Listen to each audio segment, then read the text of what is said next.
C'est l'animal théologique, quoi. C'est parce qu'il a cette question qu'est-ce qu'il y a après la mort, hein, voilà. Les animaux non, mais l'homme se dit, mais voilà, il commence à enterrer dans la préhistoire leurs morts avec des petits objets familiers, etc. Donc il y a vraiment une visée, une capacité de se poser cette question que les animaux n'ont pas. Peut-être un artiste de la relation, enfin c'est ce que je constate. Et même avec des gens qui sont très, très, très en souffrance, ouais. Et même surtout, je dirais, hein. Ouais. Voilà. Et je sens les choses, je ressens ce qu'ils ressentent. Parfois, j'ai une parole euh, qui les touche, souvent même, hein. Il y a une espèce de justesse, en fait, dans la compréhension de l'autre. C'est peut-être ça, mon côté artiste, finalement.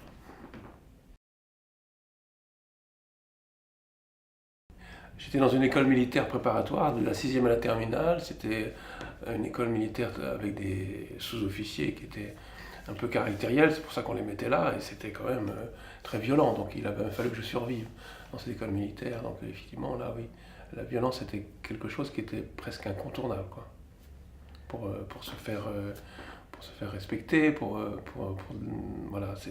Et c'est après que finalement j'ai appris à gérer cette violence. J'ai un ami qui avait lu Gandhi, tout ça, il a essayé d'imiter Gandhi, mais c'est quelque chose qui doit mûrir, enfin c'est pas une réponse plaquée, alors il s'est fait vraiment taper dessus aussi, parce qu'il voulait pas, il voulait pas se défendre. Gandhi, il est arrivé dans la non-violence après une grande maturité, enfin je veux dire, l'enfant, en général, on lui dit, ben, défends-toi, quoi, hein. Euh, et c'est dans une maturité, dans une croissance, en fait, hein, humaine et spirituelle, qu'il peut y avoir une transformation de cette réponse, hein, par rapport à la violence. Elle n'est plus dans la violence, hein. Moi, je pense au Christ quand il dit, quand on vous frappe sur la joue droite, tournez la joue gauche. Ouais, mais c'est une manière de parler, parce qu'il l'a pas fait. Quand il a reçu une gifle du soldat, quand il comparaît devant le Sanhédrin, il ne tombe pas l'autre jour. Il lui dit pourquoi m'as-tu frappé? Si j'ai mal parlé, en quoi j'ai mal parlé? Donc il va changer de registre.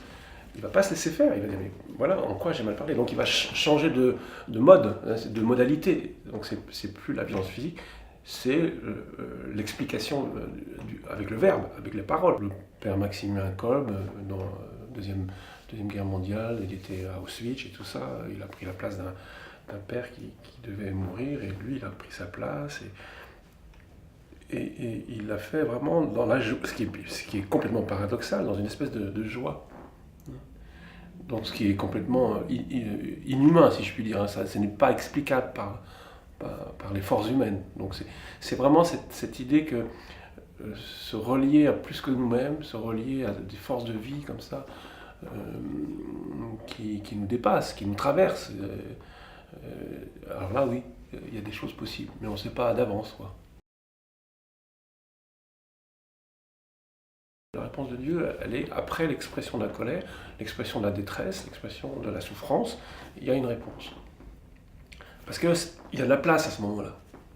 Il y a une libération de ce qui encombre, de ce qui empêche cet amour de Dieu de se dire dans l'âme, dans l'être, dans tout l'être de la personne. Je prie avec quelqu'un qui a toute une expérience de libération.